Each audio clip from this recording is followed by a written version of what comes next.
Meus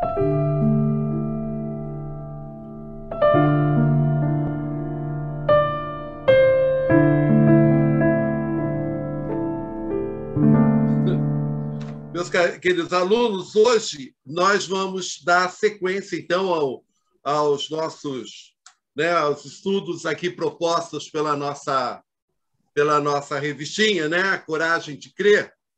E depois da gente estudar um pouquinho, nós estudamos, a gente veio na sequência, né? Sistema presbiteriano de governo.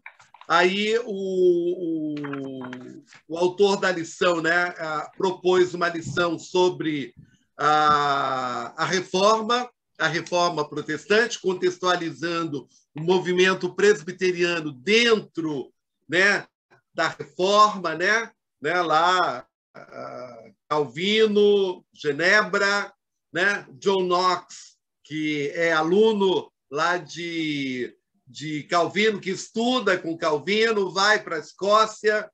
Lá na Escócia funda esse movimento, organiza o movimento presbiteriano. Esse movimento vai para os Estados Unidos e vem para o Brasil. Portanto, a lição de hoje é Simonton, primeiro missionário presbiteriano em solo brasileiro. Então, a gente, claro que a gente aqui já conhece um pouco da história de Simonton, né? Simonton, que chega ao Brasil lá em 1859, aos 26 anos, né? Interessante isso, chega muito jovem, né? Muito moço, e aqui vai se dedicar aí à pregação do Evangelho e lança as bases do que hoje é o movimento presbiteriano, é a Igreja Presbiteriana, da qual nós somos assim herdeiros, né? Somos herdeiros do movimento presbiteriano e fruto desse trabalho, né? Desse trabalho missionário iniciado lá por Simonton, né? Um jovem de 26 anos que vem para uma terra onde ele não dominava ainda bem, ele vai dominar, vai estudar a língua, vem sozinho, depois vai visitar a mãe nos Estados Unidos, lá conhece a esposa, vem com a esposa para o Brasil, a esposa engravida logo, né? E morre no parto.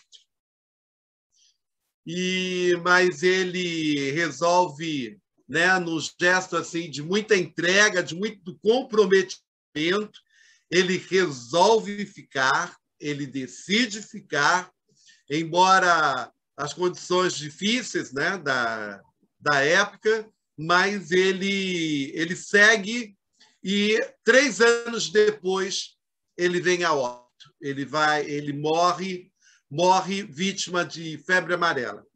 Então, hoje, a lição de hoje não tanto, a lição não está tão preocupada com aspectos históricos, né? Mas é uma lição um pouco mais, digamos assim, ela é mais... ela busca uma reflexão aí na questão da entrega, da disciplina, né? Estava falando ainda há pouco aí do compromisso, né? Que a gente precisa ter se a gente quer fazer a vontade do Senhor, atender à grande comissão, né? Eu até no final vou falar aqui um pouquinho sobre essa questão dessa entrega, né, que muitas vezes algumas pessoas podem até dizer exagerada, né? Alguém poderia ter chegado para o Simonton e dito assim, cara, pelo amor de Deus, você vai continuar fazendo aqui, cara, vai embora. Pô, vai cuidar da tua filha, cara, né? Vai cuidar da tua filha lá nos Estados Unidos, vai cuidar da tua vida, pô, ficar nesse país aqui, pô, sabe, com tantas restrições e, né, um país com febre amarela, né, com um ambiente político assim, embora lá Dom Pedro II, né, já já era um pouco mais aberto, mas ainda com tantas restrições aos protestantes, né? Uma vida difícil. Vai embora, vai cuidar da sua vida, não? E ele decide ficar. E aí a lição, ela fala de... achei interessante a maneira como eles falaram de 3 caminhos, né?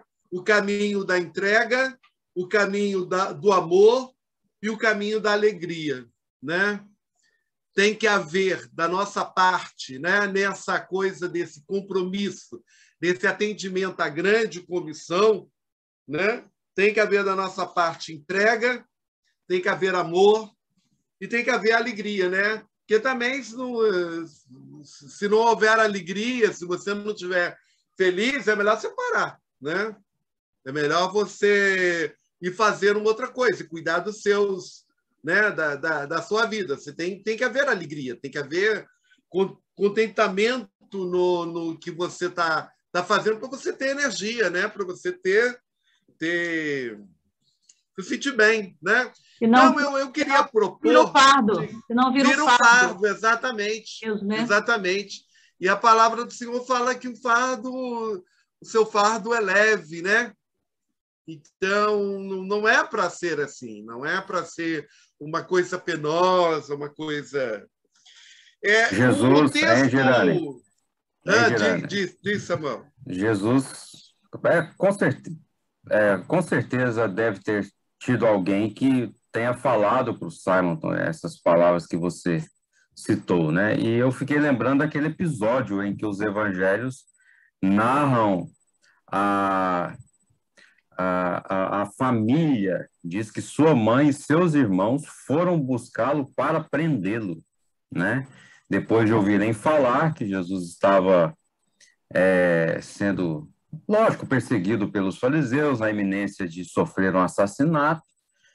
Então, eles, além de estar falando que ele estava ficando quase que maluco, né? Expulsando demônios, essas coisas, e vão para prendê-lo, trazê-lo de volta.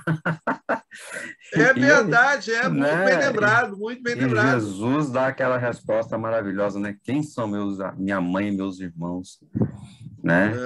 Estes que fazem a minha vontade são minha mãe e meus irmãos. Então, Neemias também, né, pastor? Oi? Neemias fazendo a obra. Exatamente. Né? O pessoal ia lá tentando demover daquela ideia e ele dizia, eu estou fazendo uma grande obra. E não foi. Exatamente. Não saiu, né? Exato. Eu acho que tem que haver... Eu acho que Simonton tinha essa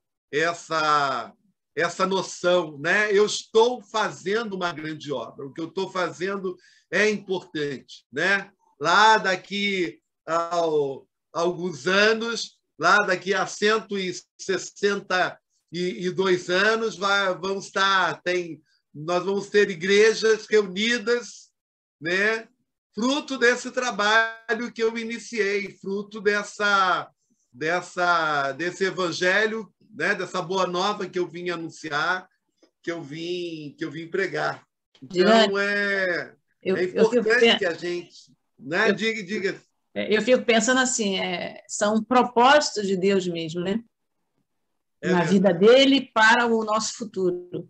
Você pode pesquisar aí a vida de alguns cientistas, algumas pessoas importantes que morreram cedo, né? Eu acho que o Oswaldo Cruz morreu cedo, o Evandro Chagas descobriu a doença de Chagas, morreu com 30 e poucos anos no acidente de avião.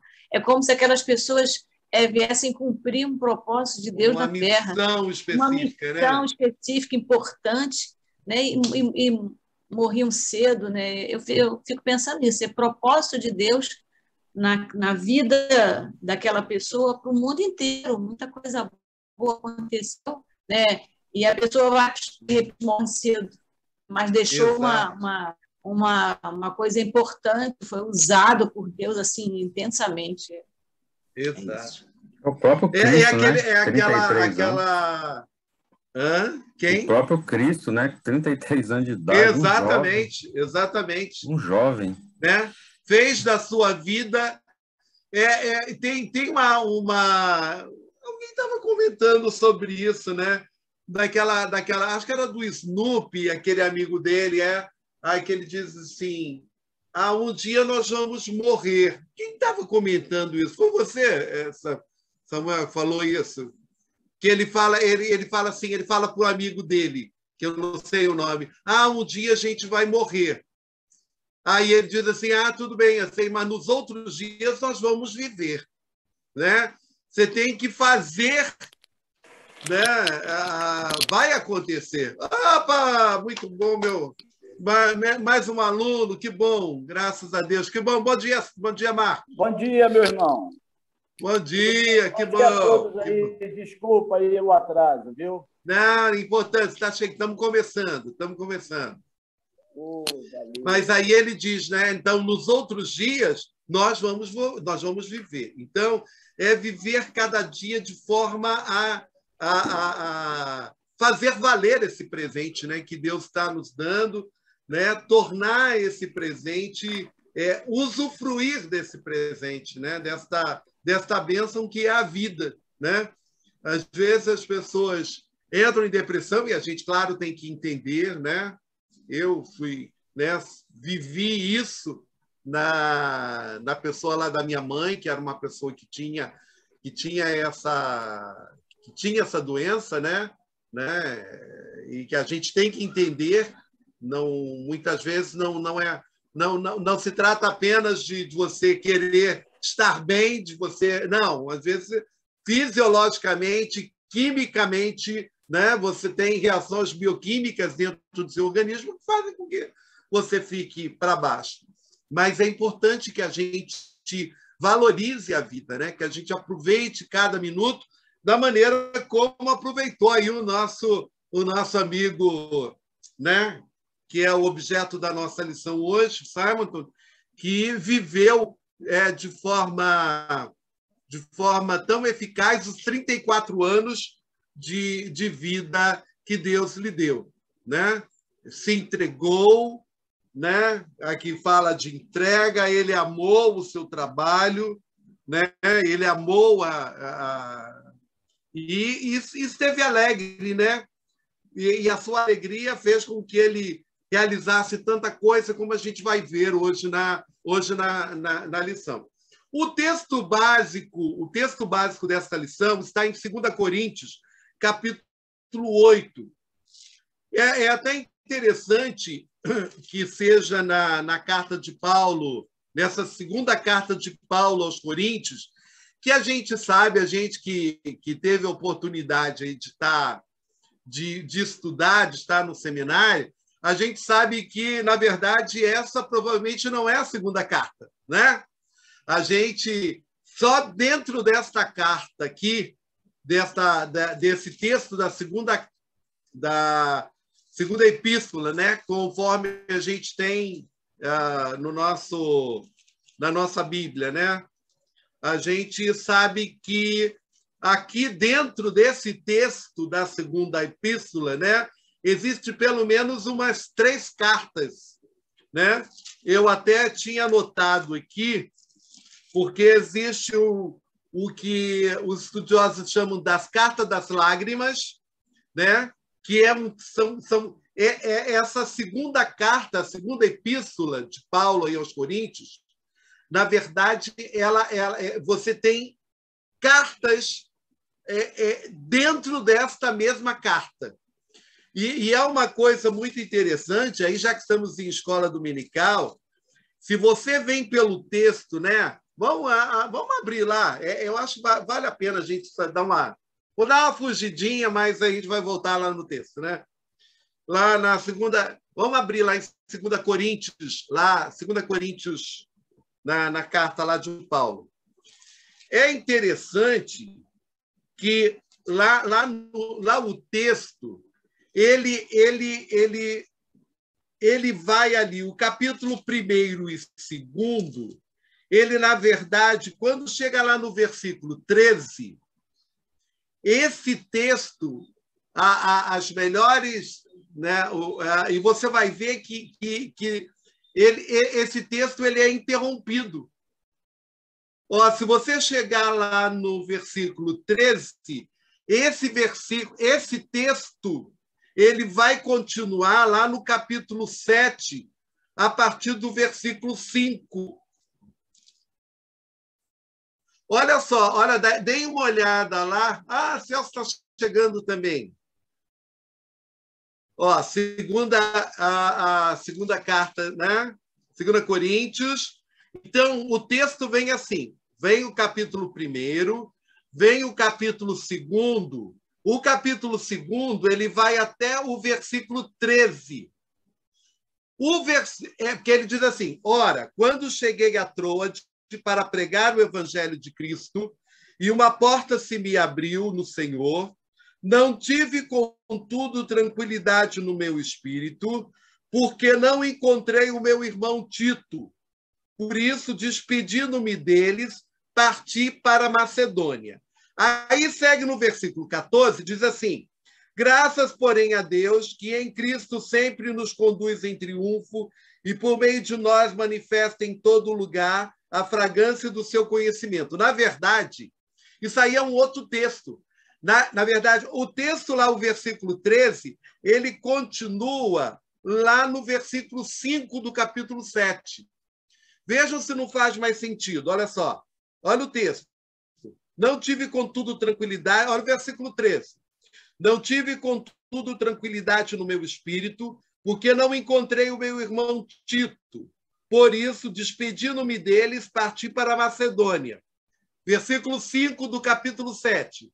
Porque chegando nós à Macedônia, nenhum alívio tivemos, pelo contrário, em tudo fomos atribulados, lutas por fora, temores por dentro.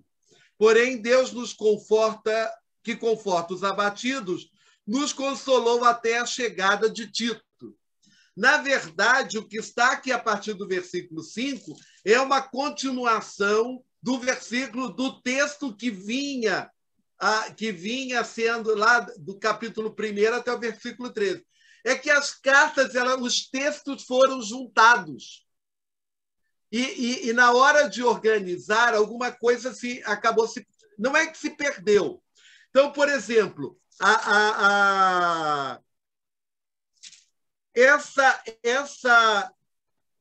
esse texto que a gente vai ler hoje, que é o versículo, que é o capítulo 8, o capítulo 8, ele é uma outra carta. É uma terceira, que é chamada Carta da Solidariedade. Já no capítulo 10, do capítulo 10, você tem a chamada Carta das Lágrimas. Então, fala-se que aqui, no texto de 2 Coríntios, a epístola de 2 Coríntios, de Paulo, ela, na verdade, elas são 3 cartas. É uma carta das lágrimas, em que Paulo está muito magoado, está muito chateado.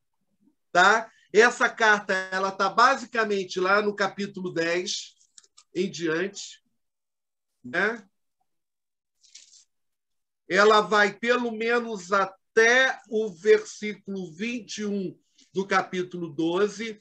Você tem a Carta da Solidariedade, que é essa carta, que é o texto que vai do capítulo 8 e 9.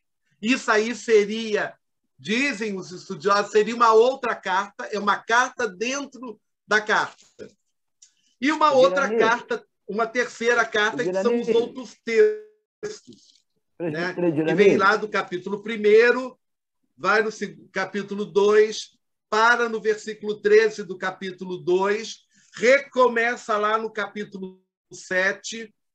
Tem um trechinho da Carta das Lágrimas, que é no capítulo 6. O capítulo 6, versículo 14, até o primeiro versículo, até o versículo 4 do capítulo 7, é também um trecho das Cartas das Lágrimas. É aquela carta que Paulo está muito chateado, está muito magoado com os coríntios, a Carta das Lágrimas é aquela carta que ele fala que o pessoal diz que eu sou...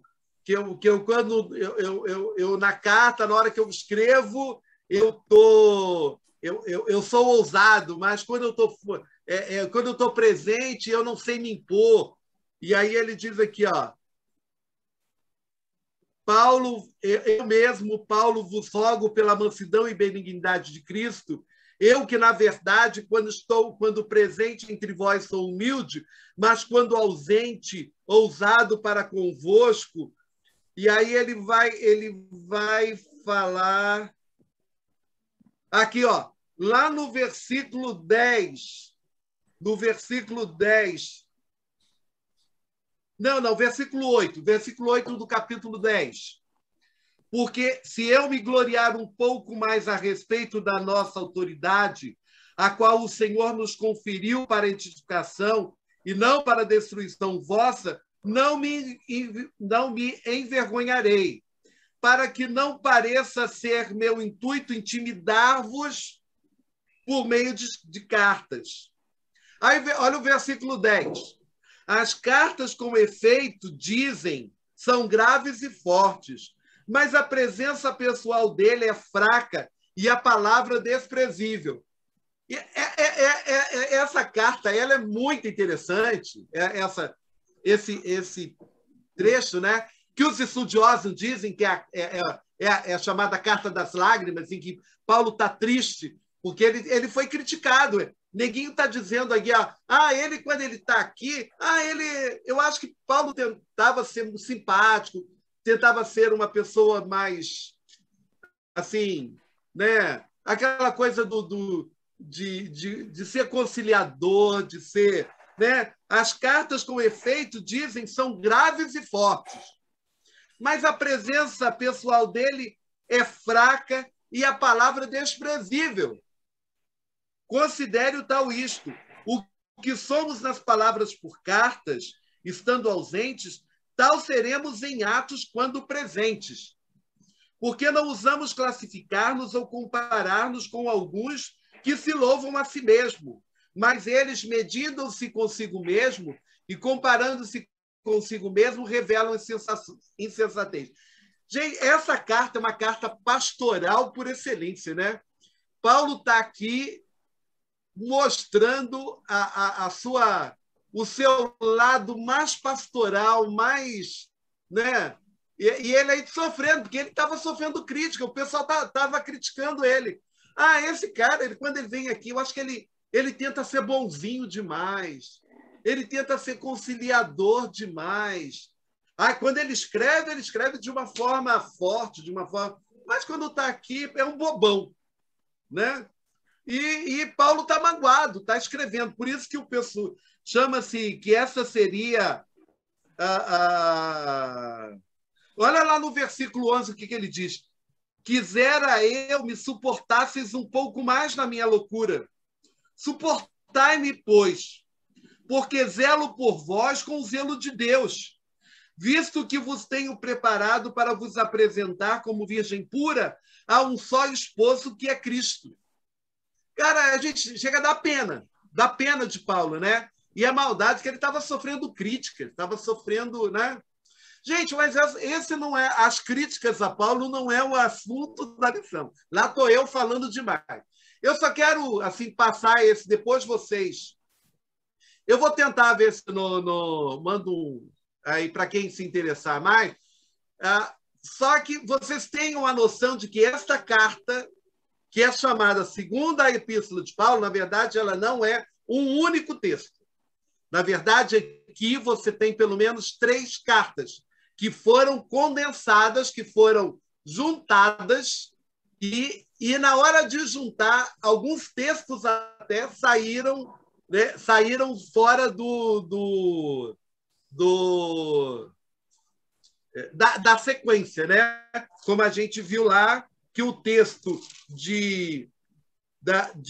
do capítulo 2, versículo 13, ele pula, ele deveria estar junto com o capítulo 7, versículo 5. Mas desse texto aí, dessas 3 cartas, a gente quer chamar, a lição de hoje, ela vai se basear no que os estudiosos chamam de a Carta da Solidariedade, que é o capítulo 8. o capítulo 8. E o capítulo 8 vai falar do trabalho dos macedônios, né? Que era uma região pobre, né? que se solidariza, que se entrega, que manda uma oferta para ser entregue lá para o pessoal, para os crentes lá. De onde, gente? Para onde é que vai essa oferta aí? Quem é que sabe? Vocês lembram aí?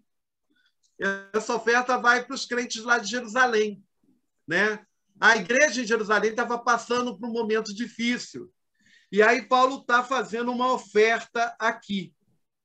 E aí vamos dar uma lida, e ele fala para se ler até... vamos ler até o versículo 15. Bom dia aí a quem está chegando. Bom dia, Celso.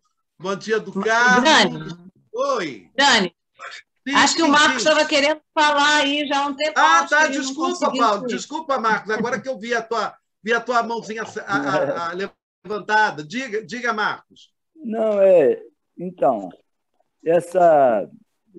eu gosto de... Eu ouvi a tua colocação em relação a serem 3 cartas, né, numa só, ou trechos Isso. que foram dispostos aqui e em algum momento de forma, né, um pular o outro. Eu queria saber qual é a base, qual a fonte que chega a essa conclusão. A tua explicação está correta em relação aos assuntos, mas eu queria saber qual foi a fonte da pesquisa que afirma categoricamente isso, só para eu poder estudar. A análise foi mais a análise textual. Análise textual e análise em termos de assuntos. De assuntos, porque quando se vai fazer a análise, vê que são assuntos diferentes. Na verdade, os estudiosos falam que existiria uma outra carta que, na verdade, Paulo aos Coríntios, Paulo não teria escrito só essas 2 cartas. Na verdade, aqui na segunda carta, essa carta que nós que é nosso objeto de estudo aqui, na verdade, elas são 3. Na verdade, o texto, eu não me preparei para isso. Fala aqui que existe uma outra carta que é anterior à primeira carta, então, que teria se perdido. Tem um lugar, eu não sei se eu anotei aqui, que falaria, então, na verdade, aos Coríntios teriam sido 5 cartas. Então, você teria a primeira epístola aos Coríntios, que é o texto que está lá, como completinho, fechado. Essa segunda carta aos Coríntios, que, na verdade, não é um texto único, ele é um texto que são 3 cartas numa só, e aqui, no texto da segunda carta, fala de uma outra carta. No texto... Gente, é que eu não preparei, mas existiria uma outra carta que teria sido perdida. Então, na verdade, aos Coríntios, nós teríamos 5 cartas. 5 cartas teriam sido escritas. A primeira carta, a carta da solidariedade, que é essa carta que vai os capítulos 8 e 9, a carta das lágrimas, que é basicamente o versículo 10, o capítulo 10, 11 e 12, né? Que é onde ele vai falar do espinho na carne, ele vai falar de quantas vezes ele foi apedrejado, ele está defendendo a sua missão. Então, a carta das lágrimas, ela começa no capítulo 10, vai no capítulo 11, capítulo 12, e para ali no capítulo 13, que seria a continuação lá dos capítulos da primeira, do capítulo 1, que vem lá no capítulo 1, 2, passa para o capítulo 7. Eu vou depois, eu vou preparar, para quem quiser, eu vou mandar, eu tenho aqui Isso aí, gente, é análise textual. Não é que o texto, porque a gente às vezes acha que a gente, quer dizer, a gente pensa assim que o texto foi pronto, né? Tá aí. Por exemplo, no domingo passado, o nosso mestre lá, o Oswaldo, né? Ele falou, por exemplo, do texto lá de João. Às vezes a gente pega lá, por exemplo, pega o Evangelho de João, a gente acha que ele foi pronto. Mas às vezes existem manuscritos e às vezes nessa hora de copiar, um copia um texto, esquece o outro, isso depois é revisado. Tanto que ele diz que o texto lá né, que ele fala que esse último, aquele texto lá oh, meu Deus do céu! O texto da mulher pecadora, não é? Ele diz que esse é um texto que vem depois. Ele é juntado lá, a escola joanina junta esse texto lá. Eu acho que deve ser o capítulo 12, né? Eu acho que é esse texto. Não, é aquele texto, se ninguém te condena. Espera aí, eu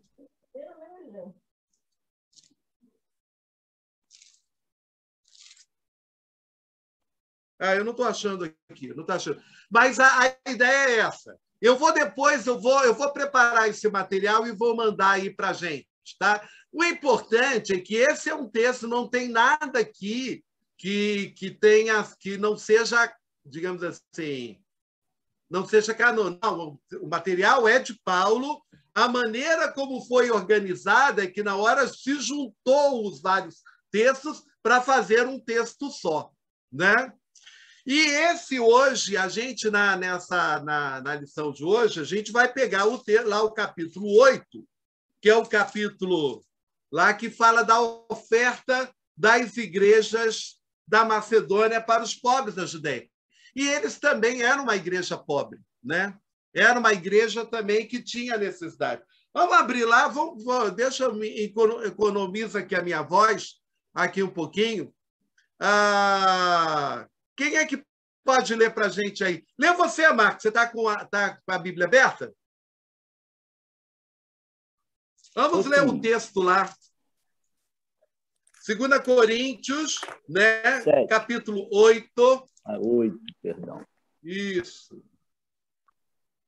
De 1 a 15, não é isso? Isso.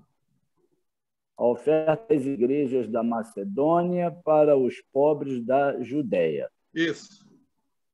Também, irmãos, vos fazemos conhecer a graça de Deus concedida às igrejas da Macedônia, porque, no meio de muita prova de tribulação, manifestaram abundância de alegria, e a profunda pobreza deles superabundou em grande riqueza da sua generosidade.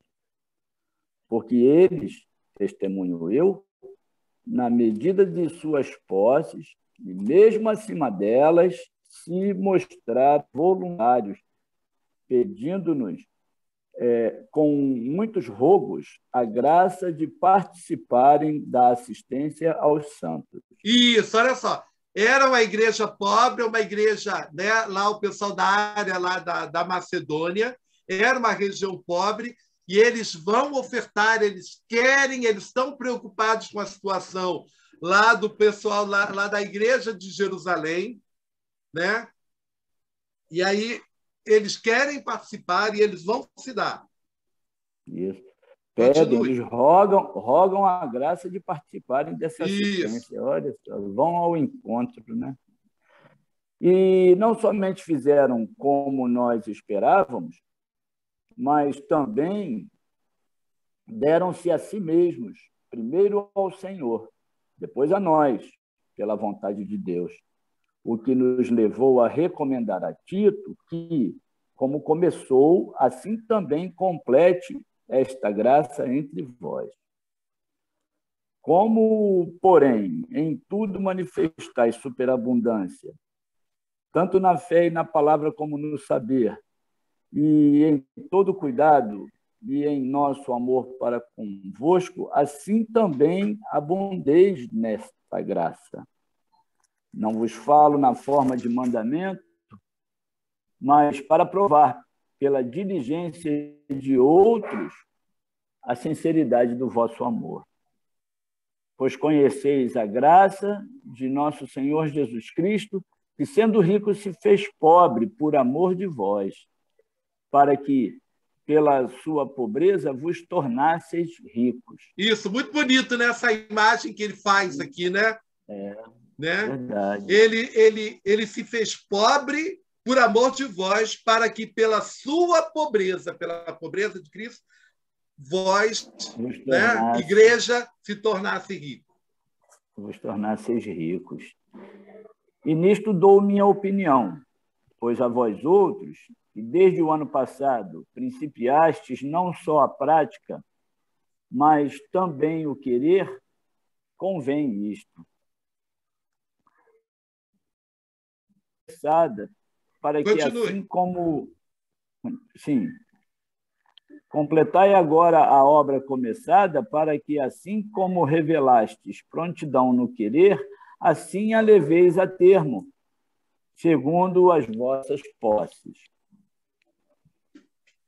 Porque se há boa vontade, será aceita conforme o que o homem tem e não segundo o que ele não tem.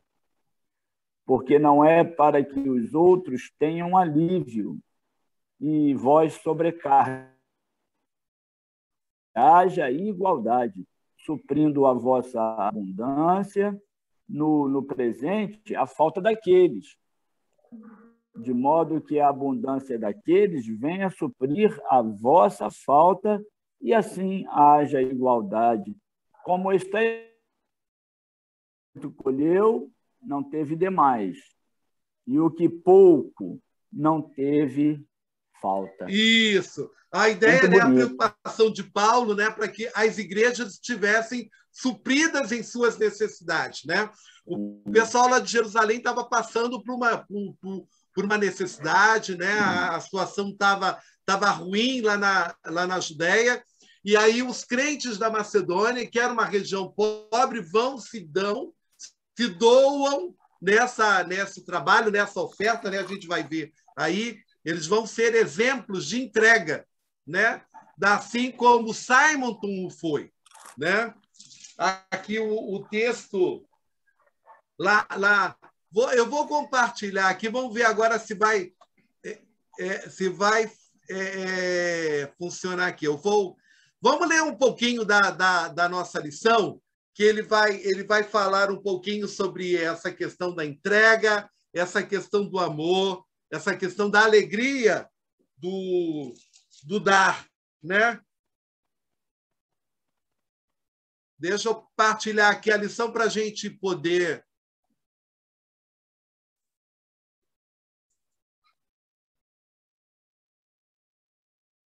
Estamos aí com a tela, todo mundo...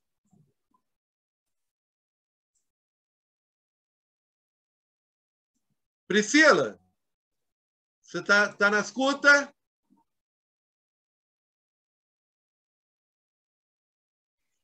Ô, professor, na escuta eu estou, mas eu estou na cozinha. Ah, é? Então estou na escuta, mas estou na cozinha. Me perdoe dessa vez. Vou pedir, Neiva, lê para a gente a introdução, porque é bom, porque aí sistematiza, né? Eu falo demais e... Leio sim. Há pessoas que vivem intensamente o tempo que Deus lhes concede, servindo ao Senhor e acreditando num mundo melhor. Dessa maneira, se destacam através da entrega, da perseverança, da renúncia e do amor. Ashbel Green Simonton foi uma dessas vidas preciosas.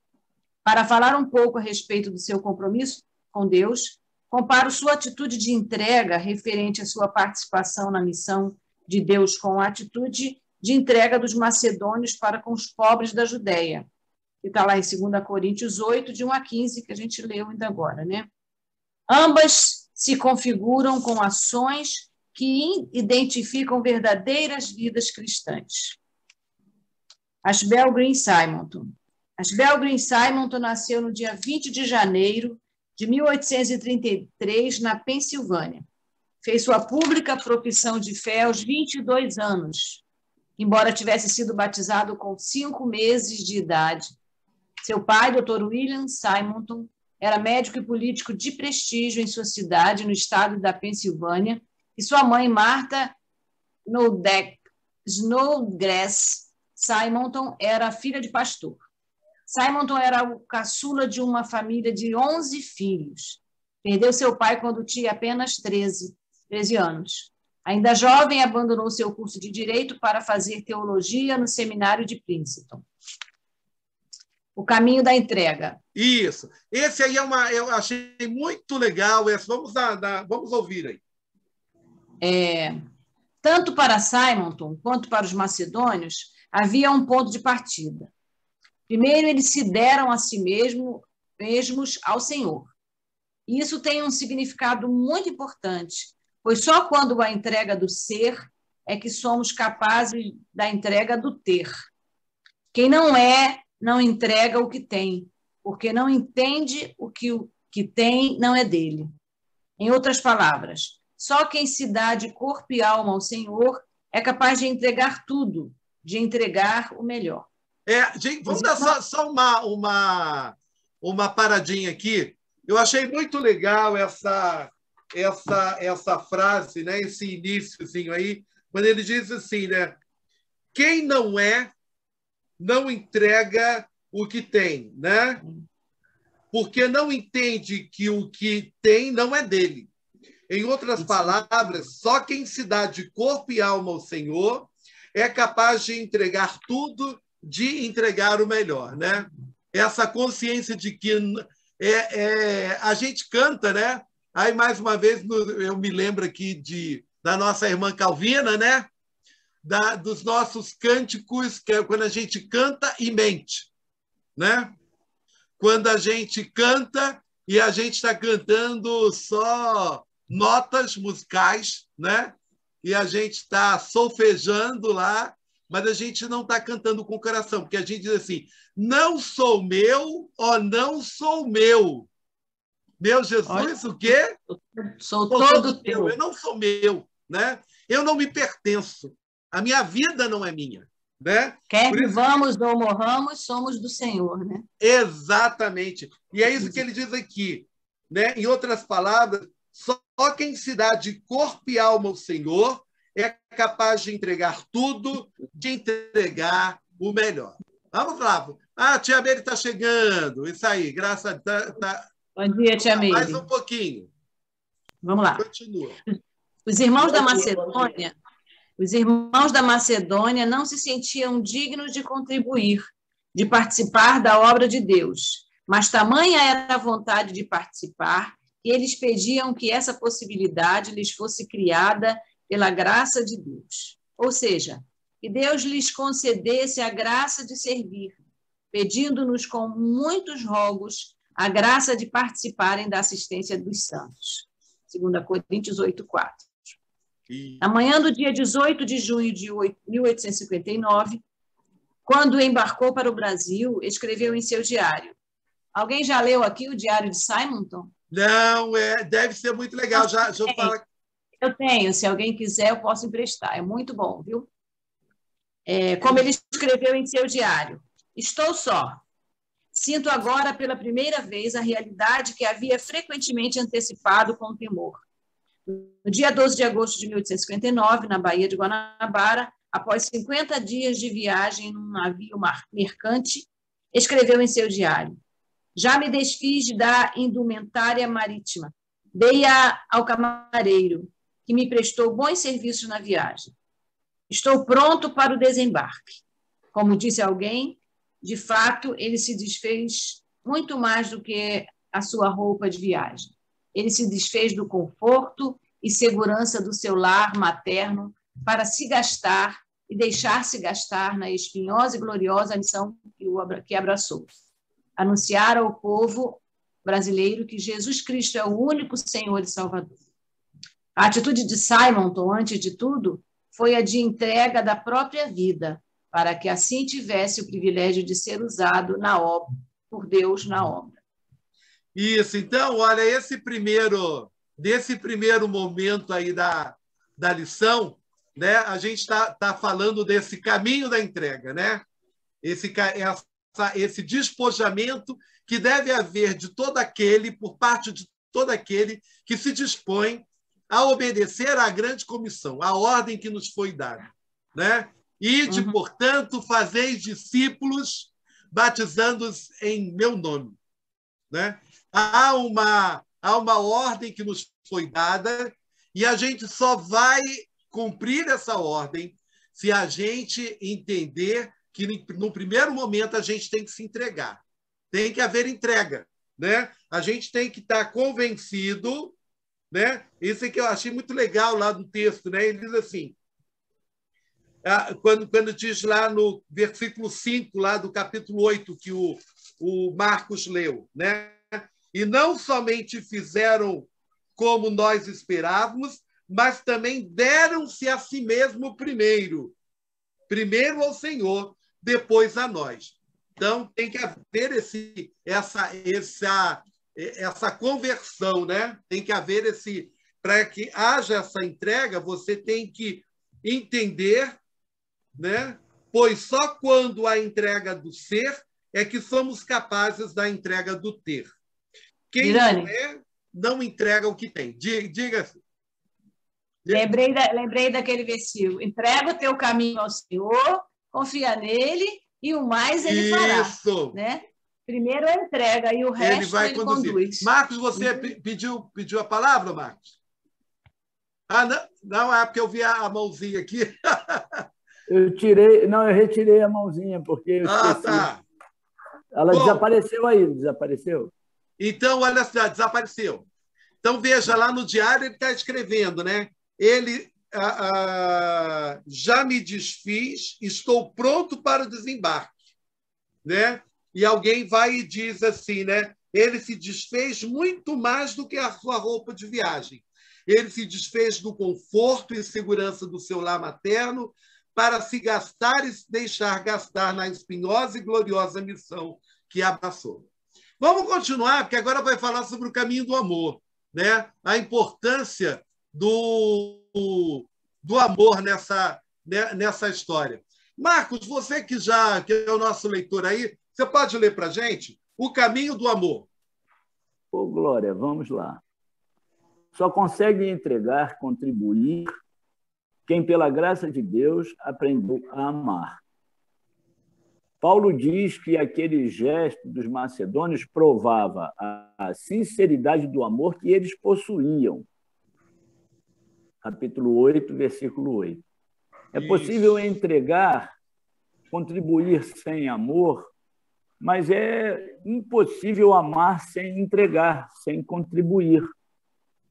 Eu posso dar o que eu tenho sem amor, mas se eu fui impactado pela graça de Deus e tomado pelo mesmo sentimento de Deus para com a vida, é impossível que eu não entregue, que eu não contribua. Deus amou de tal maneira que deu, e porque amou, deu o melhor, deu a primícia, ou seja, o seu próprio filho. Quando nós fazemos alguma coisa a alguém, nós estamos fazendo ao próprio Deus, estamos ofertando a Deus. Simonton chegou ao Brasil solteiro, como missionário da Igreja Presbiteriana dos Estados Unidos. 2 meses após sua chegada, escreveu em seu diário. Olha que interessante que ele vai dizer, né? Por favor, Marcos. Vamos lá, olha o que ele escreveu, né? Missionário sem ter o amor fervoroso por Cristo e zelo pelas almas, aí ele usa o termo almas, que muita gente nem gosta, né? E zelo pelas almas é mau negócio. Olha que coisa. Ser missionário sem ter o amor fervoroso por Cristo e zelo pelas almas é mau negócio. devo renovar minha consagração. Depois de algum tempo, ele registrou: minha religião é muito morta, minhas orações caem por terra, faltando-lhes o impulso do sentimento jubiloso e vivo. Por isso, vou implorar a Deus. Vou buscar a renovação de minha vocação e consciência de amor àquele cuja palavra prego. Senhor, fala comigo, como se fizesse com Pedro, convencendo-me da necessidade de amor e produzindo, pelo poderoso comando, a graça celeste que me torne capaz de alimentar teus cordeiros e tuas ovelhas. Gente, oração, né? A oração que ele faz. Você veja, olha o nível, né? Ele diz assim, né? A minha religião é muito morta, né? O meu fervor religioso, né?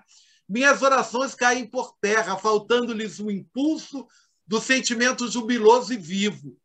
Por isso vou implorar a Deus, vou buscar a renovação da minha vocação e consciência de amor àquele cuja palavra prego.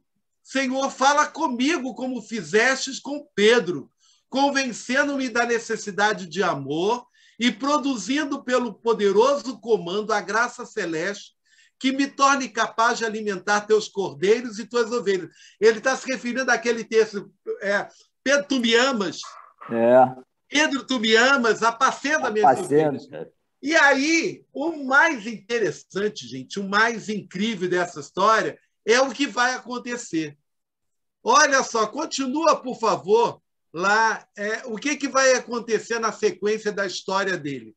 Lá, continua, por favor, em julho de 62. Em julho, então, de 1862, Simonton fez uma viagem aos Estados Unidos devido a problemas de saúde da sua mãe. No ano seguinte, casou-se com Ellen Murdoch, retornando ao Brasil com 4 meses de casado. Em 1864, nasce a primeira filha do casal, mas a terra ficou mais pobre com a morte de Ellen, 9 dias após, devido a complicações no parto. Diante do sofrimento pela perda, Simonton, a exemplo do salmista, expressa sua dor através de uma súplica. Deus, tenha piedade de mim agora, pois águas profundas rolam sobre mim. Ellen está estendida em seu caixão, na salinha de entrada. Deus a levou de repente, que ando como quem sonha. Somente quem possui um profundo amor por Deus e pelas vidas que compõem o seu reino pode encontrar forças para seguir em frente diante da árdua, mas importante tarefa de pregar o Evangelho. Olha que coisa, gente, né? Essa aqui, aqui eu paro, né? Gente, eu aqui, do alto dos meus 64 anos, eu assim me sinto humilhado, me sinto aqui esbofeteado pela fé, sabe, de Simonton. Porque eu com certeza pegaria minha filha, pegaria o primeiro navio que tivesse no porto do Rio de Janeiro e iria embora para os Estados Unidos.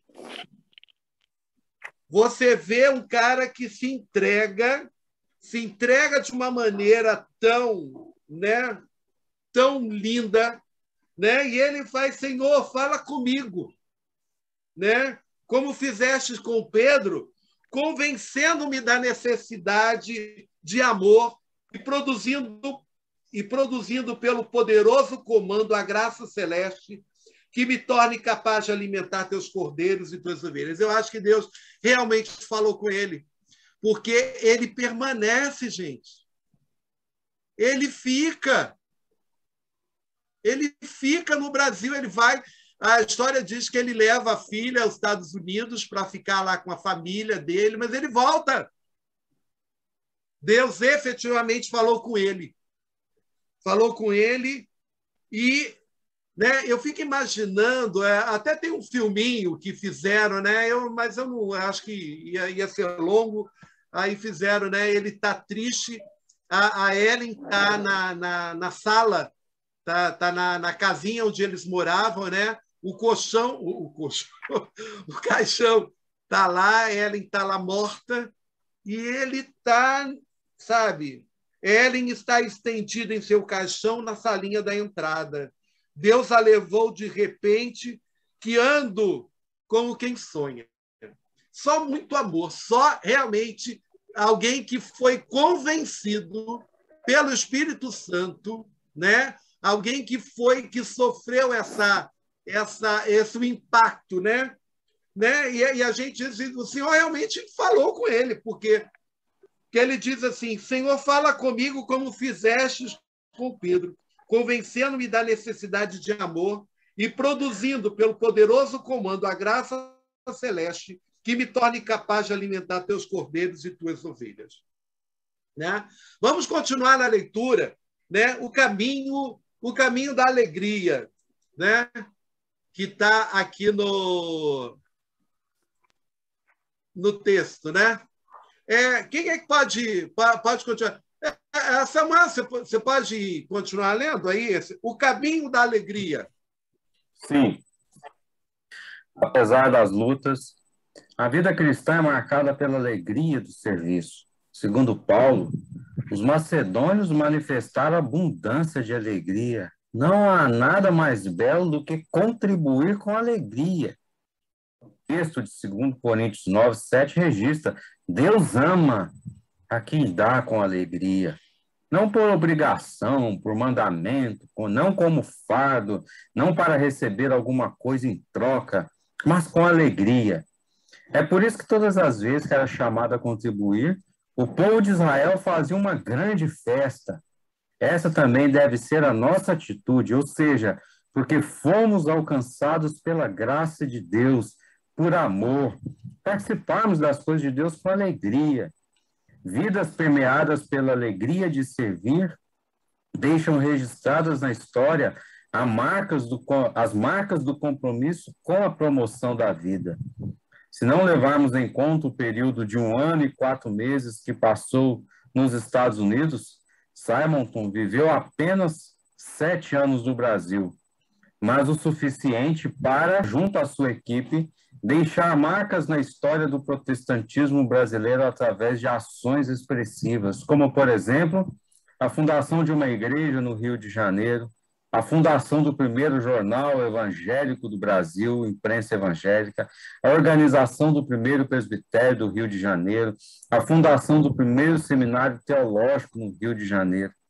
Em pouco tempo de ministério, numa época em que ser evangélico no Brasil era ser herege, Simonton recebeu 70 pessoas à comunhão da igreja e ordenou ao sagrado ministério o primeiro pastor brasileiro, o ex-padre reverendo José Manuel da Conceição. Muito legal, né? Olha, vocês vejam quanta coisa ele realizou no pouco tempo que esteve aqui entre nós, né? Funda uma igreja no Rio de Janeiro, né? Que é em 1862. Funda o primeiro jornal evangélico, a Imprensa Evangélica, né? Que é em 64, organiza o primeiro presbitério em 67, no ano em que ele vai morrer, né? Funda o primeiro seminário teológico no Rio de Janeiro, né? E ainda recebe e consegue, imagina, né? Junto com todas aquelas dificuldades ali, provavelmente que ele tinha com o idioma, com o fato de estar vivendo num país estrangeiro, ele recebe 70 pessoas à comunhão da igreja e ainda consegue ordenar o primeiro pastor brasileiro. Olha que legal, né? Que era um ex-padre, que é o José Manuel da Conceição. Então, é muita ação, né? Muita dedicação. E aí, aqui a lição ela complementa dizendo assim, isso aí eu vou ler aqui o finalzinho aqui. Diz assim, em 1867, vítima da febre amarela que assolava o país, Simonton faleceu em São Paulo, sendo seu corpo sepultado no cemitério dos protestantes. Como acontece com raras vidas, morreu achando que poderia ter feito mais. Em suas últimas anotações no seu diário, escreveu: não posso ir além da prece do publicano. Ó Deus, sê propício a mim, pecador. Quem me dera um batismo de fogo que consumisse minhas escórias, que me dera um coração totalmente de Cristo. Eu fico imaginando, minha gente, né? Eu não sei vocês, mas quando eu leio alguém da estatura de Simonton, que ora, não posso ir além da prece do publicano. Ó Deus, ser propício a mim, pecador. Quem me dera um batismo de fogo que consumisse minhas escórias, quem me dera um coração totalmente de Cristo. Gente, aí você fica... Eu desisto, né? Eu peço para sair, não é? Porque... E aí o texto aqui da lição, o comentarista diz assim, os resultados deste caminho de entrega, amor e alegria percorrido por Simonton foram e continuam sendo desafiadores. O texto básico da nossa lição reforça essa afirmação. O que muito colheu não teve demais, e o que colheu pouco, né, não teve falta. Tudo foi recolhido e distribuído, como é que diz aqui? Com justiça pela medida. Os resultados desse caminho de entrega, amor e alegria percorrido por Simonton foram e continuam sendo desafiadores. O texto básico da nossa lição reforça essa afirmação. O que muito colheu não teve demais, e o que pouco não teve falta. Tudo foi recolhido e distribuído com justiça pela medida. Deus supriu as necessidades, utilizando-se para este fim da entrega, do amor e da alegria dos macedônios, de Simonton e de tantos outros que entenderam a graça de servir. Por isso, até hoje, colhemos os frutos de uma vida consagrada que ousou dizer sim à preciosa tarefa de semear o evangelho no solo brasileiro, né? Que vida bonita, né? Que vida legal, que exemplo bacana esse é a vida de Simonton. É uma vida de entrega, uma vida de amor e assim me emociona esse texto dele, né? Ele chegar a dizer em suas últimas anotações ele escrever: não posso ir além da prece do publicano. Ó Deus, ser propício a mim, pecador. Olha só. Olha, quem me dera um batismo de fogo que consumisse minhas escórias, né? Aquilo que sobra, aquilo que precisa ser limpado, né? Quem me dera um coração totalmente de Cristo, né? Gente, é uma vida muito bonita, né? Diga, Maria, quer falar alguma coisa? Fale. Quero. Humilde mesmo, vou falar. O Simonton, ele passou por essa situação toda de sofrimento pelo evangelho, né, pela vida das pessoas. E outro plano maior, como você disse, eu saía disso tudo, desse sofrimento, com o filho, com a esposa morrendo. Mas Jesus disse, depois de Simonton, Jesus disse: eu vou também. Eu não vou sair, eu vou entrar. É Não verdade. vou entrar, vou dar minha vida também pelo povo, pelas pessoas, sabe, deu trabalho, né, por nós, né, pelo Evangelho, né? E Jesus deu a vida por nós. Exatamente, deu a sua própria vida, não é? A própria vida. Aí que Eu acho que ele teve aquele, lá no Getsêmani, né? A gente vê Jesus Cristo dizer: Pai, se possível, passa de mim este cálice. Então, sabe, daquele sofrimento todo, né? Sofreu e não desistiu também, né? Ele disse: faz esse cara, mas também não desistiu da luta dele por nós. Exatamente, mas que não seja feita a minha vontade, né? Eu acho que Simon também teve isso, né? Eu acho, talvez, eu tenho certeza que porque logo assim, a história conta, né, que a esposa morreu, né? Morre ali, né? 9 dias depois do parto. Ele vai aos Estados Unidos para levar a menina, né? Para levar a menina lá para a filha, né?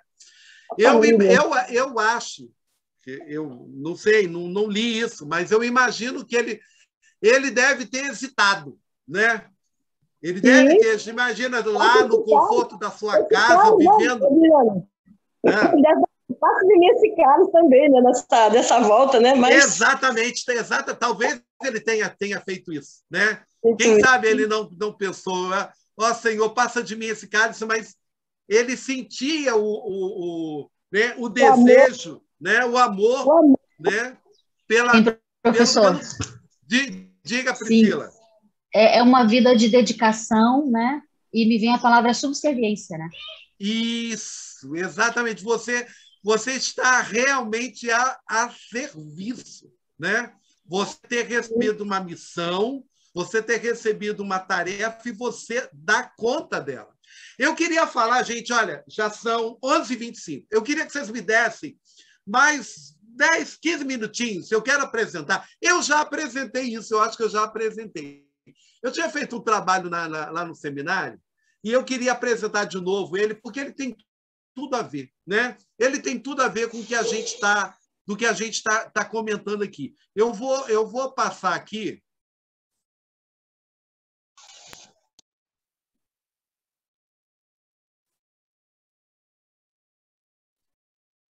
Vocês estão vendo aí a minha tela, gente? E aí alguém... Sim, estamos. Então, né?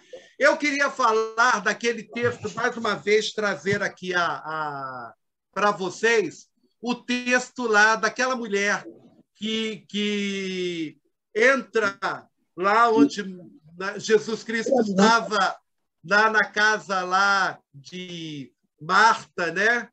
E da casa de Lázaro, né? E aí o texto lá de João, capítulo 12, diz assim: 6 dias antes da Páscoa, foi Jesus para Betânia, onde estava Lázaro, a quem ele ressuscitara dentre os mortos. Deram-lhe, pois, ali uma ceia. Marta servia, sendo Lázaro um dos que estavam com ele à mesa.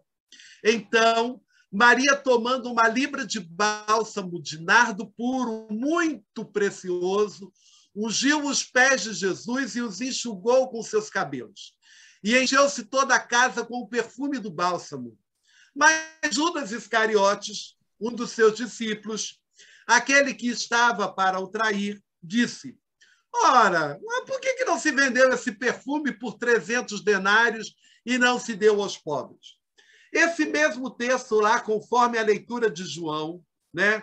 Conforme a leitura de Mateus, diz que, estando Jesus em Betânia, na casa de Simão, o leproso, aproximou-se dele uma mulher, trazendo um vaso de alabastro cheio de precioso bálsamo, que lhe derramou sobre a cabeça, e estando ele à mesa. Vendo isto, indignaram-se os discípulos, disseram: para que este desperdício? Né? Eu achei muito interessante, né?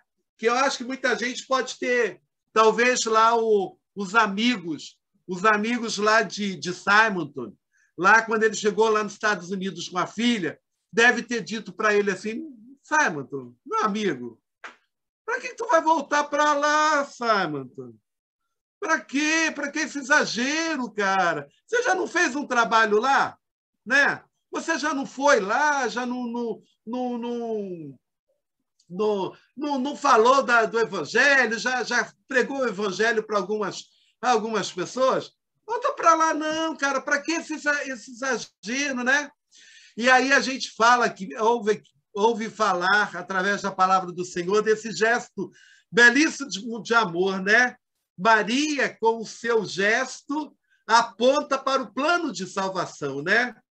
Aí a gente se diz, mas precisava ser esse nardo puríssimo, né? Precisava disso tudo, né? Com aquela unção especial, Maria se une ao projeto de salvação. O perfume de Cristo toma toda a casa, né? E ela usa um perfume que custa 300 denários. Era um ano de trabalho, né? Para que tanto investimento nesse projeto de salvação do homem, né? E aqui então, aqui, lá, e é interessante que esse mesmo Judas que vai dizer para quê, né, no texto lá de conforme João, para que você está gastando 300 denários? Vai e entrega isso aí para os pobres. Ele recebe 30 moedas de prata para trair Jesus, né? Você vejam a diferença em termos de tratamento, né? Aí a pergunta que a gente faz hoje é que eu queria deixar com essa lição, com a lição de Simon e com essa lição número 11 aí. Quanto você quer investir para calar Jesus, né? Foi o que perguntaram lá para Judas. Judas, né? E os principais sacerdotes investiram 30 denários, né? Há uma grande comissão que nos foi entregue, né? Lá em Mateus 28, 19 e 20. Ide, portanto, o que diz lá? Vamos ler lá. Lê Priscila para a gente. Abre seu som aí e lê para a gente bonito. A grande comissão, Mateus 28, 19 e 20, diz: Ide, portanto, fazei discípulos de todas as nações, batizando-os em nome do Pai, do Filho e do Espírito Santo, ensinando-os a guardar todas as coisas que vos tenho ordenado. E eis que estou convosco todos os dias até a consumação do século. Esta é a grande comissão, né? Mateus 28, 19 e 20. Né? Quanto você está disposto para investir na realização desta tarefa, né? Judas investiu aí, né? Os principais sacerdotes, a gente viu lá, eles investiram para calar Jesus, investiram 30 denários. Maria, para mostrar numa demonstração de amor, numa demonstração de que ali estava o Cristo, o Filho do Deus vivo, ali estava alguém que precisava ser honrado, que precisava ser ungido como rei, né? Ela investe 300 denários. E nós, quanto estamos dispostos a investir? Quanto você quer investir? Me faz lembrar aquela, né? Vocês lembram daquela propaganda lá da Casa Bahia? Quer pagar quanto, né? Quanto é que você, Marcos, quer pagar?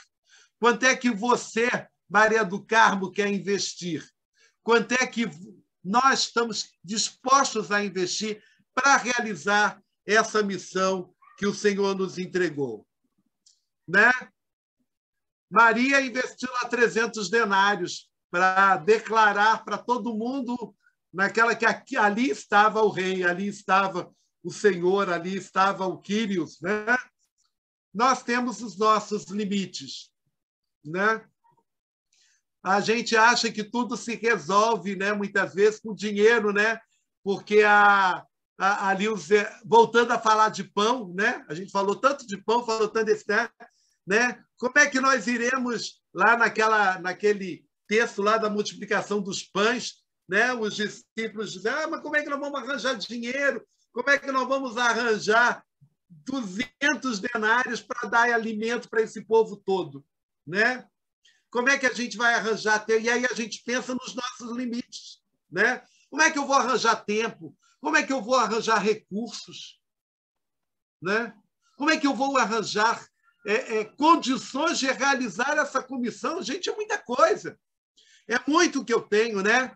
E aí a gente diz aqui, eu coloquei na minha fala lá, que eu acho que eu já apresentei um tempo atrás para você, a gente age como se a gente estivesse sozinho na luta. A gente não percebe que Jesus está ao nosso lado. E aí a gente pergunta, quanto Jesus investiu? Quanto Jesus esteve disposto a investir no projeto de salvação do homem? Né? A do Carmo lembrou aí a gente, né? Hein, Maria do Carmo? A do Carmo lembrou ali, né? Lembrou. Jesus Cristo investiu a sua própria vida, né? Eu sou o bom pastor, conheço as minhas ovelhas, elas me conhecem, assim como o Pai conhece a mim, e eu conheço o Pai e dou a minha vida pelas ovelhas. Né? Essa é a questão maior. Quanto você quer investir nesse projeto? Né? O Senhor Jesus investiu no projeto de salvação, investiu a sua própria vida. Quanto é que a gente está disposto a investir? Né? Às vezes a gente está por chegar... Né? Eu estava lembrando aqui, né? Às vezes a gente acha que ir à igreja no domingo já é sacrifício o suficiente, né? Já estou fazendo sacrifício demais porque hoje eu vou ter que chegar mais cedo na igreja, né? Vou ter que ir lá, vou ter que visitar um irmão, já estou fazendo sacrifício demais, né? Jesus Cristo investiu a sua própria vida. Simon sai de lá da sua terra, viaja mais de 60 dias, né? Deixa a sua filha lá sozinha. Interessante que a filha dele, a filha do Simon, morreu agora em 57, sabia? Ela vive até os anos, ela viveu bastante, viveu até a década de 50. E a gente acha que está fazendo muito, está fazendo demais, né? Quanto é que você está disposto a investir no projeto de salvação, nesse projeto, né, de trazer vida, né? E aí, Jesus Cristo, né? A gente lembrou aqui esse texto aí, quando Pedro disse, Senhor, eu por você, por ti, versículo 37, por ti darei a própria vida.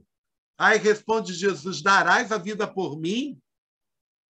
Em verdade, te digo que jamais cantará o galo antes que me negue 3 vezes. Né? Será que a gente está disposto a dar a vida pelo Senhor? Né? Você está preparado? Né? Celso, Dirane, Marcos, Samuel, você está preparado a dar a sua vida por Cristo? Você está preparado para esse nível de investimento? Você está preparado para esse nível de investimento? Né?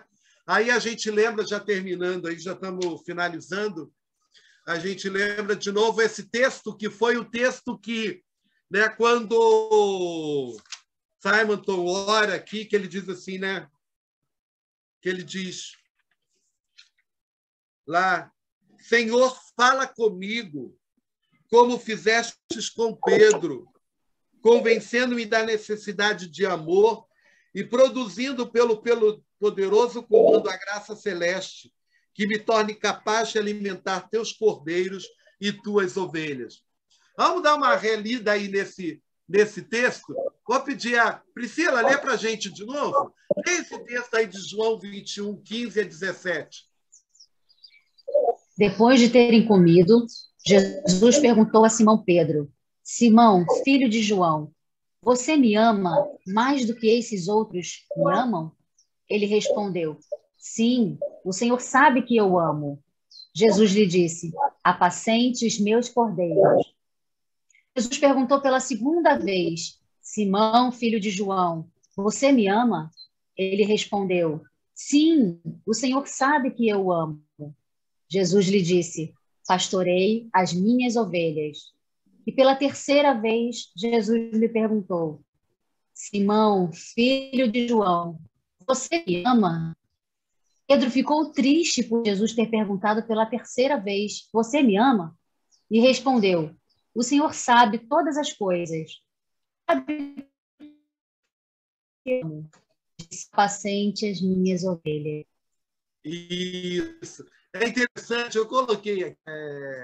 Isso aí, eu acho que eu já até falei, né?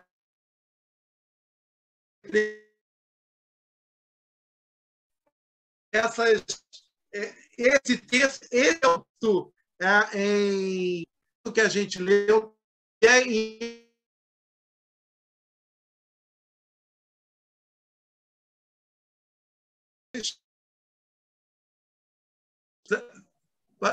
Samuel tinha caído, né? Mas está de volta, está de volta. Mas aí estamos falando, então, dessas três palavrinhas em grego para falar de amor. Você tem eros, né, que é um amor, mas é o amor entre homem e mulher, né, um amor, né, que tem a ver com erótico, que não, né, não necessariamente sexual, mas é o amor eros. Você tem o amor filial, que é o amor de amigo, né, o amor, né, que é aquele amor que você tem, que eu tenho pelo Marcos, que eu tenho pelo Celso, que eu tenho pela Priscila, é o filial, né? E você tem um amor agapau, né? Que é o agapau, que é eu amo, mas é o amor de Deus. E é interessante que na hora de registrar o texto, esse texto lá, João ele usa os três verbos. Olha, vejam como é que ele fala. Olha só, para a gente. É a escola dominical, então vamos tentar aprender, né? O professor aqui, ó. Na primeira pergunta, ele fala: você me agapás, né? E aí o Pedro ele responde com filho. Você Simão, em grego, lá no versículo 15, ele Simão Pedro, você me agapá, você me ama, mas você me ama com aquele amor, que é o amor de Deus. Aí ele diz assim, ele responde com filo. Eu gosto de você. Ele não responde que eu te amo no amor, né? Aí Jesus Cristo, quando Jesus Cristo pergunta de novo, ele vai perguntar, você me agapaus? Aí Pedro responde com filo. Responde com o verbo, com o amor, mas o amor de gostar, aquele amor de amigo. E aí Jesus Cristo, na terceira vez, conforme registro lá de João, né? Ele vai usar o verbo, Jesus Cristo vai usar o verbo. Olha só o que aqui o que eu coloquei. Agapau é uma palavra que traduz amor consistente, profundo e incondicional, capaz de dar a própria vida por outra pessoa, como o amor de Jesus pelo ser humano. Filho se refere a um amor de amigo. Talvez a palavra mais correta seria gostar e não amar, pois é um amor que ainda necessita da graça de Deus para se tornar ágape. A ideia é que Jesus pergunta a Pedro se ele o ama por duas vezes. Ele pergunta usando o verbo agapau, né? O verbo ágape, né? Que aqui é o agapau, está na primeira pessoa. E Pedro responde que gosta de Jesus. Então, na terceira vez, Jesus pergunta se Pedro apenas gosta dele e Pedro confirma, né? É interessante isso, né? A maneira como E aí eu estou trazendo aqui aquele texto, né, de Marcos 12, que Jesus Cristo diz assim, ó, Jesus responde quando alguém pergunta a ele sobre o principal dos mandamentos. O principal é este: escute, ó Israel, o Senhor nosso Deus é o único Senhor. Ame o Senhor seu Deus de todo o seu coração, de toda a sua alma, de todo o seu entendimento e com toda a sua força. Né? Então, gente, a lição de hoje, eu sei que a gente não pode ser que a gente não tenha esse amor enorme, né? A gente esteja ainda na base do filho, né? Você gosta de ti, né? Eu gosto mas que a gente seja inteiro na nossa, né? Eu coloquei aqui um poema aqui para ser grande, ser inteiro, nada teu exagera ou exclui. Sê todo em cada coisa, põe quanto és no mínimo que fazes. Assim, em cada lago, a lua toda brilha, porque alta vive. Que a gente viva alto, né? Que a gente sonhe alto, que a gente tenha grandes propósitos, né? É claro que a gente é imperfeito, a gente não está ainda, né? A gente está na base do filho. Eu gosto, né? Eu gosto da igreja, né? Eu gosto dessa missão, acho bacana.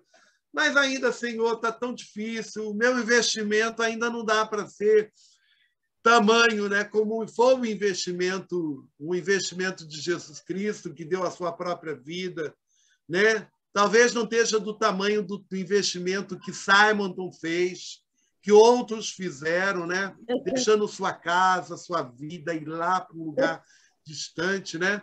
Mas que a gente se lança. Da glória, né? Deixou, exatamente, se esvaziou. Ele deixou o seu trono para estar conosco. Diga, Carlos. O trono. Ele deixou o seu trono. Seu trono, né? Seu trono para estar conosco. Exatamente. E a gente, às vezes, não está disposto a sair aqui, a gente não está disposto a sair da Vila Isabel, como se isso aqui fosse um trono, para ir fazer um trabalho lá no DIC, para ir fazer um trabalho lá na FICAP, para ir fazer um trabalho lá como é que é? No Renascer. Né? Outro dia eu estava falando, alguém colocou da Avenida Renascer. Né? Então, a gente está muito limitado, ainda que a gente peça, Senhor, que nos aperfeiçoe, né? Que abra o nosso coração, né? Para isso. Né? Se a gente não tem ainda essa disponibilidade toda, né? Que a gente se abra, pelo menos para fazer o mínimo, né? Nós sigamos para o alvo, né? Vamos para o alvo. Olha que Jesus Cristo, engraçado, né? O texto como foi relatado por João, né? É claro que quando João escreve esse texto, João não estava lá, ninguém estava lá assim, Jesus Cristo estava falando para Pedro e tem alguém assim do lado, né?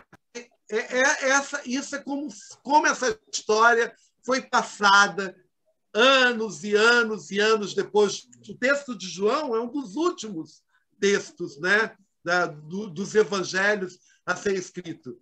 Mas como é que chegou essa história para João?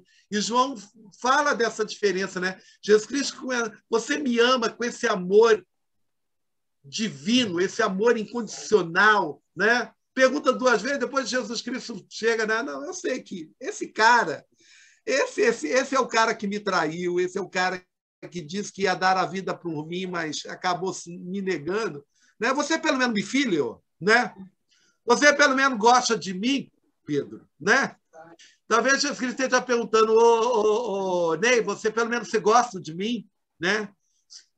Você pelo menos você tem esse querer, né? De amor, né? Que nem o Simonton falou. Que nem o Simonton falou. Que nem o Simonton falou, né? Simon está dizendo deram um coração totalmente de Cristo. Isso, né? quem me dera um coração totalmente aberto. Né? É isso aí, gente. Essa é a nossa lição. Né? É muito bonito essas declarações. O apóstolo Paulo mesmo, sendo quem foi, fazendo tudo o que fez. Isso. Sofrendo a morte, no final ele vai dizer, eu só sou um cooperador de Cristo.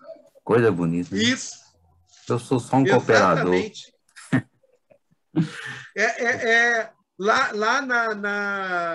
essa carta, quando você ouve, quando você lê, né? Aqui, olha, nessa que a gente chama de a carta das lágrimas, né? Lá no texto lá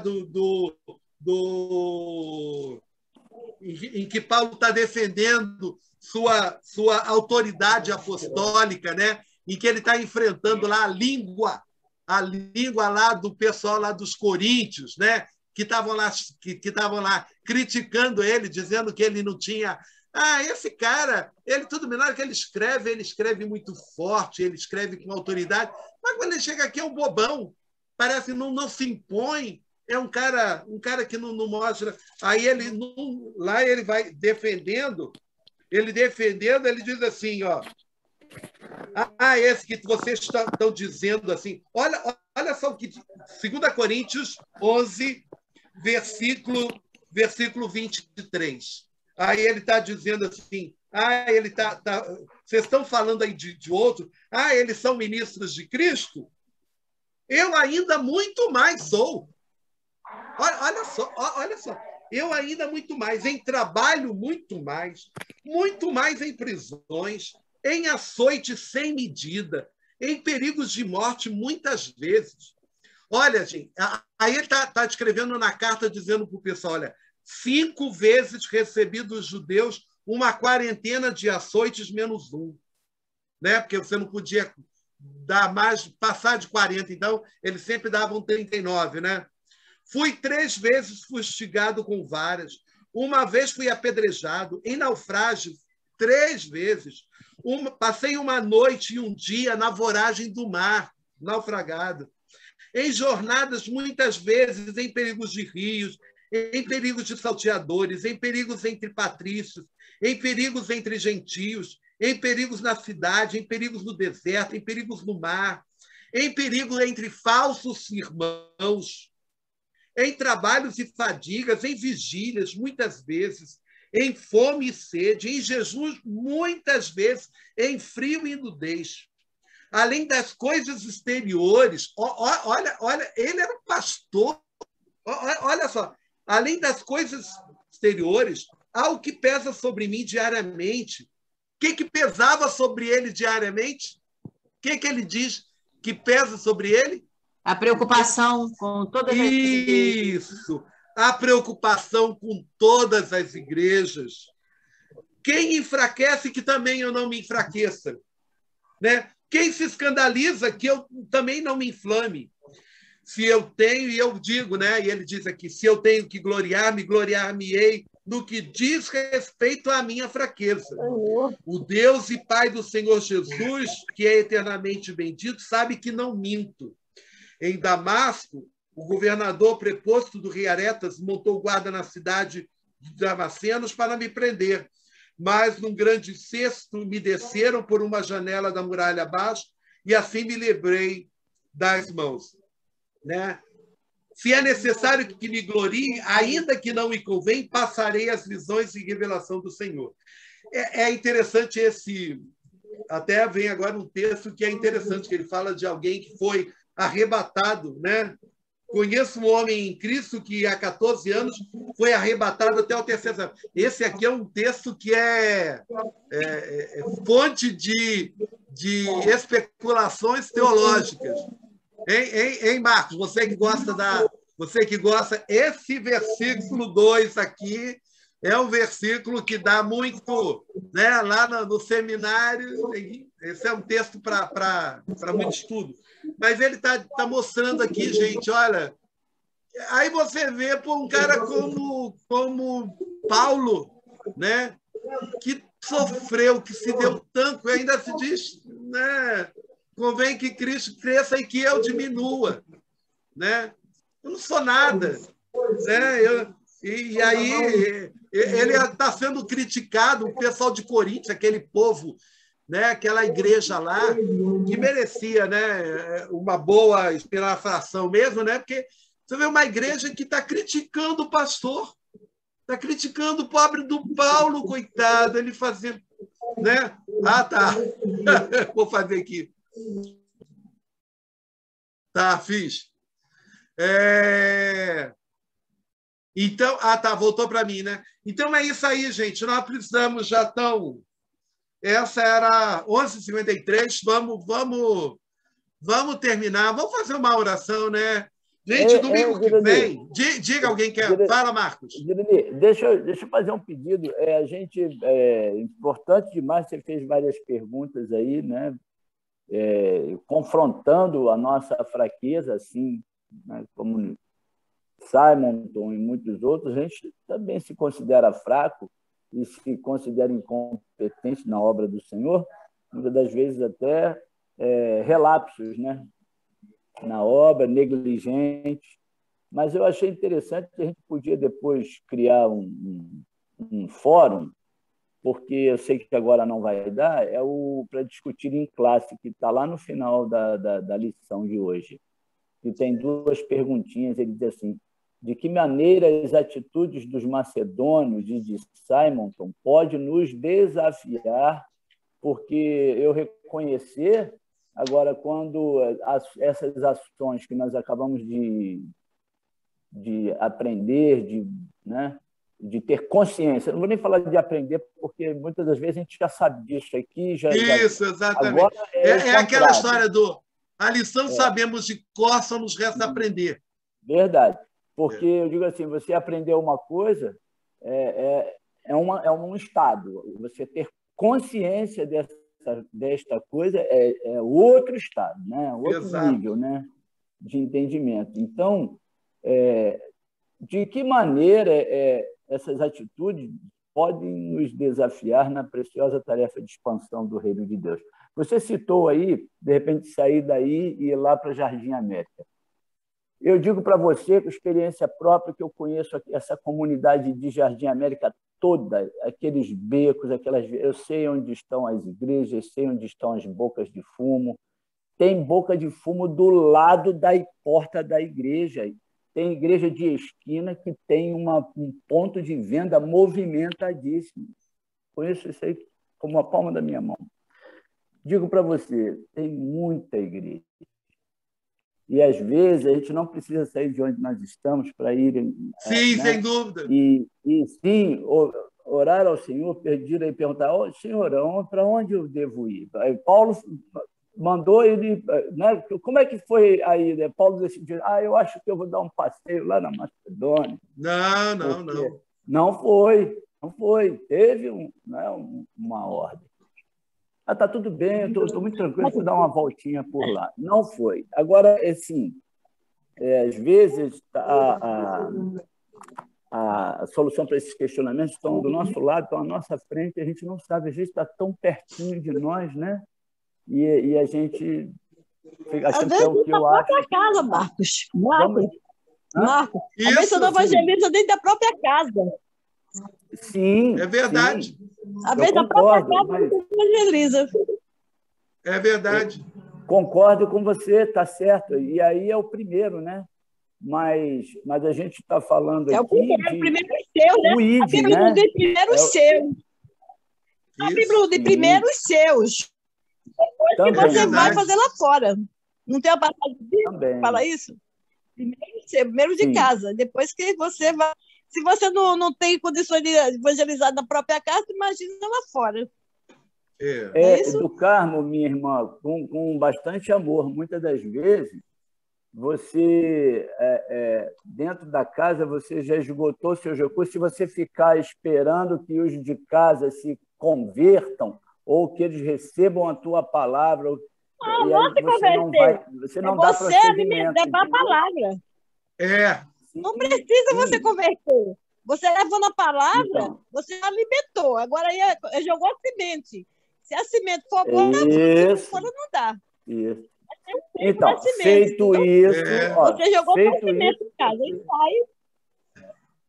Feito isso que você falou com bastante propriedade, que eu acho que é uma verdade, e a gente não pode esquecer dos demais, né?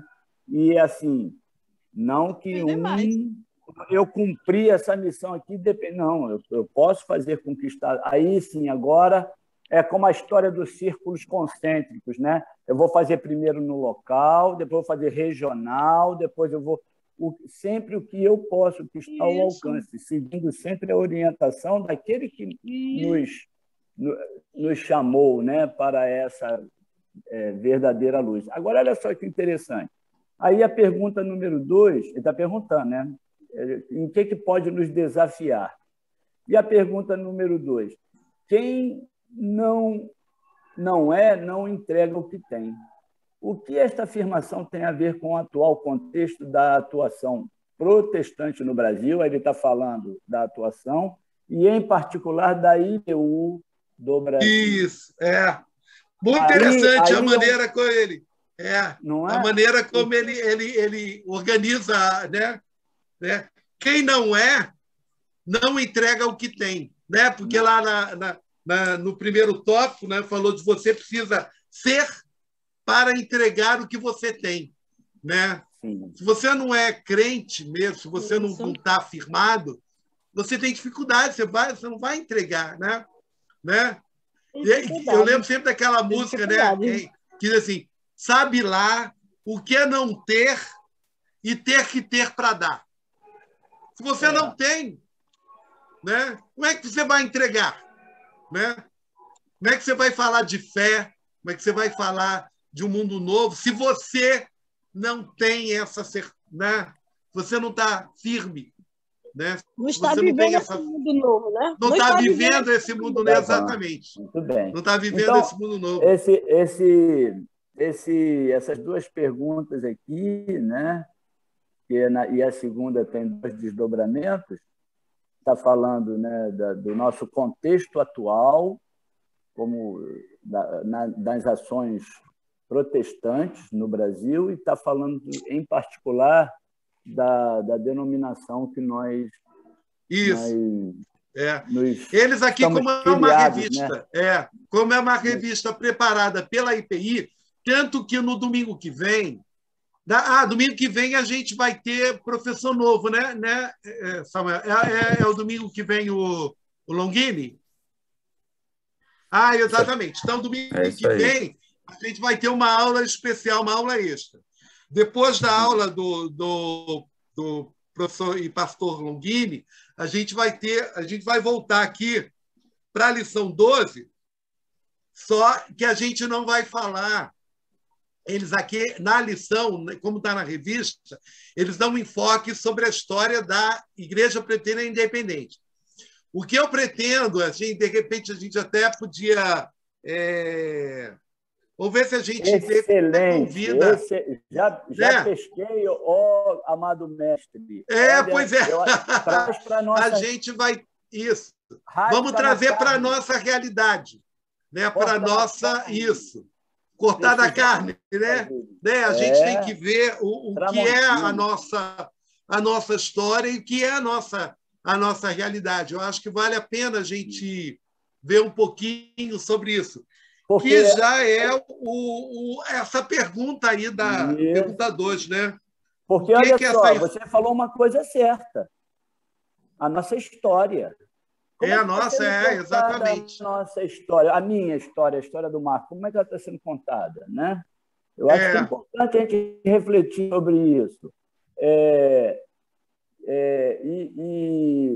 Assim, como cristão, como praticante desse amor, em primeiro lugar, como pessoa, e depois como grupo, né? Como denominação, como representante desse protestantismo que a gente tanto estuda e tanto... Isso. Né? Eu acho que a gente precisa trabalhar essa questão aí. E, se for preciso, reconhecer que reconhecemos que a gente precisa reescrever a nossa história. Mudar. Nunca é tarde para isso. Reescrever uma história até agora assim, uma história tacanha, pífia, né? Vamos melhorar isso. Vamos melhorar. Vamos dar levantar, sacudir. Eu não sei quem é o autor, viu, pastor, mas tem um samba que diz: levanta, sacode a poeira e dá a volta por cima. Dá a volta por cima, exato. Ficar do jeito que está, vai ficar. Eu acho me que permita, Marcos. Igreja reformada sempre se reformando. Esse é o nosso papel hoje. Simonton fez o papel dele, e a gente precisa dar continuidade, né, a essa igreja renovada, sempre se reformada, sempre se reformando. Esse deve ser o nosso lema, né?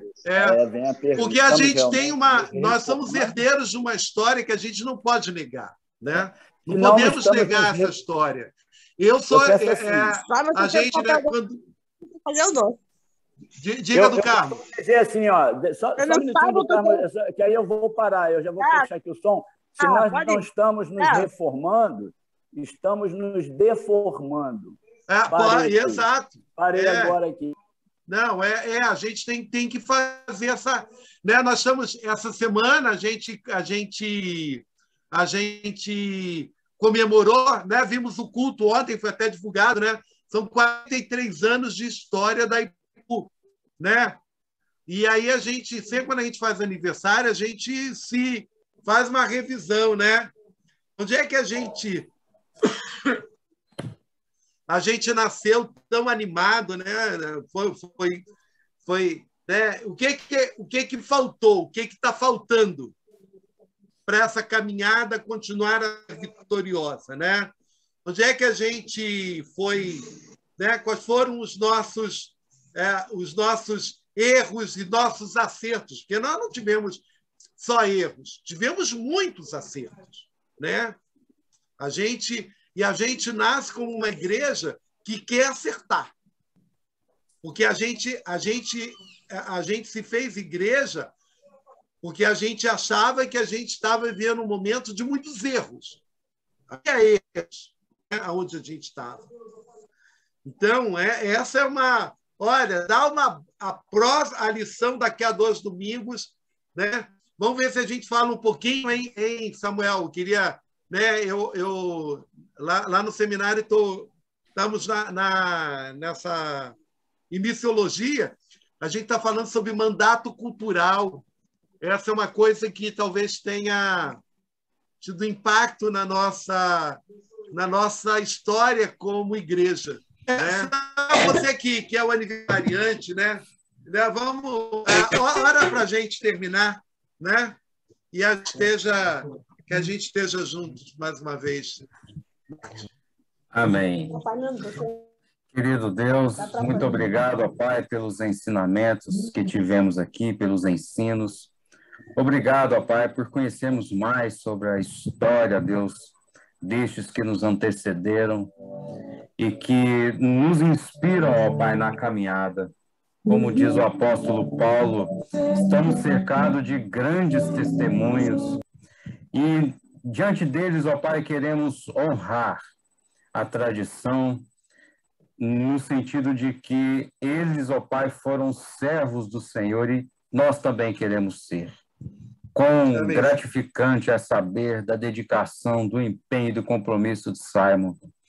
Queremos também, ó Pai, sermos considerados aqueles que também, como ele, dizem ser propício a cada um de nós, pecadores que somos. Por isso, ó Pai, nos dê a graça de continuarmos essa tradição de evangelismo, esse compromisso, ó Pai, de nos empenharmos ao máximo que pudermos na obra do Senhor. Obrigado, ó Pai, pela oportunidade. Continue abençoando a Edirane na condução da nossa escola bíblica e a todos nós aqui, que possamos, ó Pai, sair com o coração cheio de alegria, de amor e compromisso, como foi colocado aqui, ó Deus, na obra do Senhor.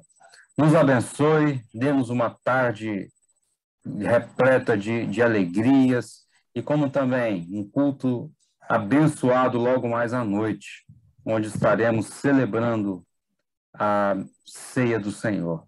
Nós agradecemos por tudo, no nome de Jesus. Amém.